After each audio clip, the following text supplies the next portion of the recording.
Hey guys, so today I wanted to do a video on some games that happened last year that I thought were pretty interesting. I just wanted to take a look at it because with baseball coming back soon, we gotta watch something in the meantime. So with these 4 games, let's take a look at what they were and why they were so interesting. The first game was on August 17th, where the Brewers were at the Nationals, and this game was a high-scoring and very fun one to watch in general, as it ended in a 15-14 win for the Brewers in the 14th inning. The Brewers, as always, were led by Christian Yelich with 5 hits, 2 of which were home runs, as well as a walk and 4 RBIs. The Nationals, on the other hand, were led by Adam Eaton, who had 4 hits, including 2 doubles, a home run, and 3 RBIs. The more interesting thing is that this is the highest score that occurred by a losing team, as no team in 2019 had scored 14 or more runs and still lost their game, except for the Nationals. The second game was on May 3rd, and it was the Giants at the Reds, and this was another high-scoring game as the Giants won 12-11. However, the score is only part of what makes this game so great. In the 2019 season, this game had the highest comeback score by a team with 8.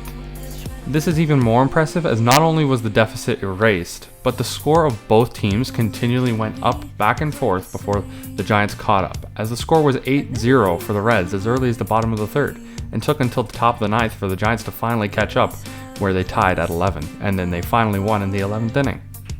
Now the third game that I think you should watch when it comes to last season's games is on August 3rd, the Mariners were at the Astros, and despite their cheating, it's still interesting to watch because it was the first of their 2 no-hitters within a month of each other. This no-hitter has more to it that makes it far more astonishing than the second, even though Justin Verlander at age 36 is still very impressive. Obviously the Astros won with a decent score of 9-0, so still a high-scoring game despite one team not scoring at all. But the specifics that intrigue me are the pitchers that were involved in this game. Aaron Sanchez, the starter, and Joe Biagini, one of the relievers, were not Astros just weeks before the game. The former Blue Jays had been traded to the Astros, and on their very first game with the team, they combined for a no-hitter. Not only was this impressive because it's their first game with the team, which only has happened a few times in general, but it's also impressive because neither player were above average players for that season.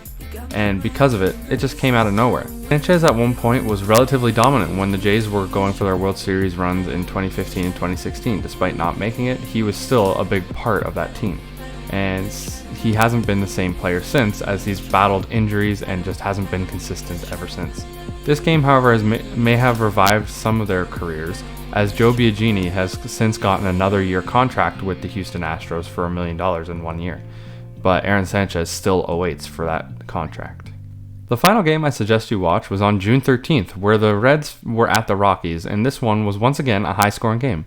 But this time, it was one team's impressive batting stats that were so eye-popping to me.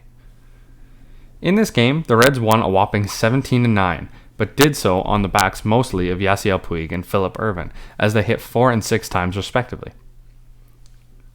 Ervin tied the record for most hits in a single game for the Reds, and it was only done in 6 at-bats, so every at-bat he went up, he made sure that they all counted.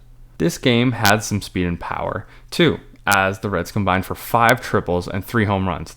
That's a lot of triples, and for context, in that one game, they were the same amount of triples as the team with the lowest amount of triples in a season, which was the 2017 Blue Jays. Well, those are my 4 games that I suggest you should watch before the next season of only 60 games comes up. What games do you think that are worth watching, and what should I watch before the season comes up again? Thanks for watching, and as always, see you later.